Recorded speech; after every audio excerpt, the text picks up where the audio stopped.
Hello and welcome to another night of Shine Like the North Star. My name is Carrie Burchill and I own North Star Coaching. My consulting company is aimed at helping adults work together well, which of course is a whole host of things. Tonight's focus though is on how to de-stress. I want to share 4 strategies with you, and these strategies as you unwind will help you interact better with your teams, with the little ones, big ones, whoever you have around you, whether you're a parent or a president. How we manage our stress has a lot to do with how we show up in our environments. So 4 strategies. First one, this is a breathing strategy, and I can guarantee you when you wake up in the middle of the night thinking about the 500 things you want to do, this strategy will put you back to sleep. I try to do it 10 times when I wake up in the middle of the night. Honestly, I don't think I've done it more than like 3 times. Okay, here's how it works. It's called the 4 box. So you take 4 breaths in, 1, 2, 3, 4, counting, hold it, let it out, 1, 2, 3, 4, and then do nothing.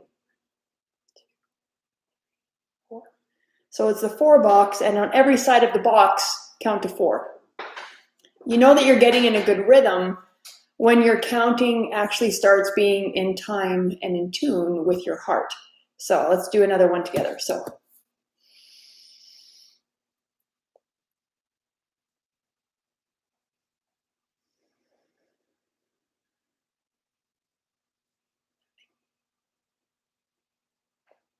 okay. It's crazy how simple that is. Sometimes I do that at the beginning of meetings, and I would not consider myself super Zen-y yoga, maybe Yoda too.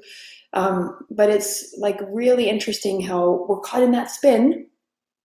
And try that 4 box breathing. You're at a red light, you're feeling anxious in a meeting, and you just sense your tension increasing. Or like I said, you can't fall back to sleep in the middle of the night. Okay, that's strategy number 1. 2, this one involves thinking of people that have been really significant in your life, influential. They might be alive, they might not be, they might be famous, maybe you've met them, maybe you haven't met them. So people that you find inspirational, people that you hold close to you.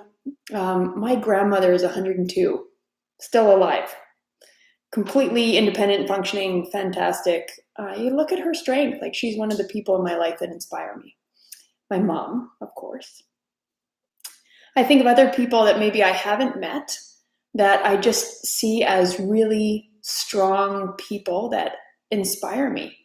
I'm kind of caught sometimes with how I can absorb other people's strengths, maybe at times when I'm not feeling that strong. So you've got a couple of these people around you. Think of them like your Mount Everests, right? So you're in this canyon, you have these towering pillars of strength and just majestic fortitude around you. So the idea is that when you're walking into a stressful time, you sort of envision these people, their energy, their presence, their whatever, they're around you. They're not advising you, they're not telling you what to do, they're just, their presence is simply there. Reminds you that you're not alone. It helps keep that stress in check. So really, you're Mount Everests. And draw from them. I mean, their presence is there to sort of buoy you up, not to fix stuff because you've got it. You're the whole package already. But really supporting you in whatever craziness you have going on, or stress, or heaviness, or sadness, or happiness, or whatever it is. Mount Everest. Next one is you've got something that went down in a less than ideal scenario, right? So you're feeling disappointed, maybe you screwed up. Maybe in retrospect, you could have known better, but you didn't know then, so hindsight is kind of kicking you in the butt.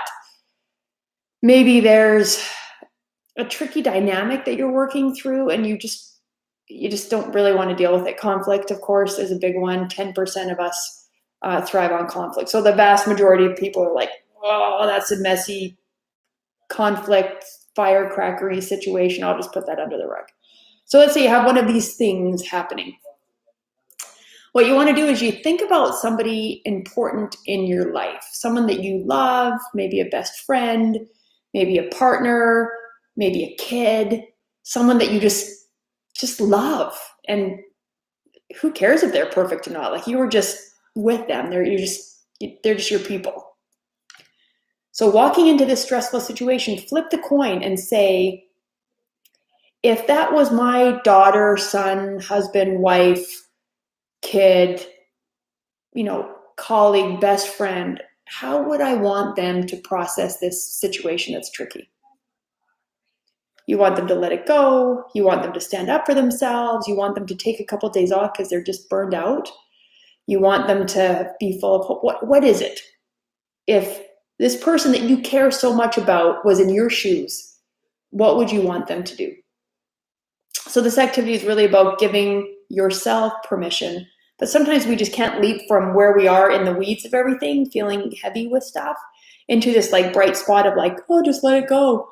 Recognize you did the right stuff. So it's easier if we flip it and say, gosh, if this person that I really care about, love, admire, respect, wish the best for, were in my shoes, what would I want for them? And then give yourself permission to do that. Fourth thing, and I heard this recently in a coaching group that I was working with. I have this, I lead a leadership academy group. I call it Junto. Check it out on my website. But it's a group of professionals from different industries that come together, and we really work on our soft skills, like showing up the way we want to. Because the reality is, we'd already show up that way if it was so easy, right? The busyness of everything kind of gets in the way. So once a month, these cohorts of leaders get together and we hold each other accountable to really develop our soft skills, our EQ, and we actually measure our progress. So in one of these sessions, someone was talking about their struggle with perfection and just needing it all done. Like, just there's so much and I'm flying around, and you could just see this person was struggling to kind of keep their feet on the ground. There was just so much coming at them. And somebody talked about having a to-done list. Now, this is the first time I've ever heard of this. Maybe you've already heard of it. So different from a to-do list, which you want to kind of crack out in the day, a to-done list is really great if you have overachievers or people really caught in a spin, to look at the end of the day and go, okay, what did I accomplish today? That way you're wrapping up the end of your day with, oh, I did get something done today, even though I might feel still so far behind. It focuses on the positive, right? So you're wrapping up on a more empowering note of, I did make a difference. I did get some stuff done today, versus this sort of deficit perspective of, I have my to-do list and I still have, 18 out of the 20 things left to do. So there you have it. Breathing exercise, the 4x4 box. The Mount Everest people around you, just drawing on their strength to help you lean into heavy stuff.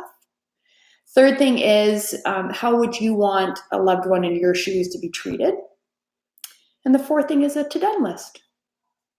The bottom line is, we need to manage our stress as people contributing to the bigger world of whatever your world is. The better we manage our stress, the better we show up, and the better we can help adults work together well in the workplace. So I'm Carrie Burchill. Check me out, obviously, on this channel or my website or LinkedIn. I want to help you shine your best and be the brightest North Star you can be. Join us at North Star Coaching. Bye.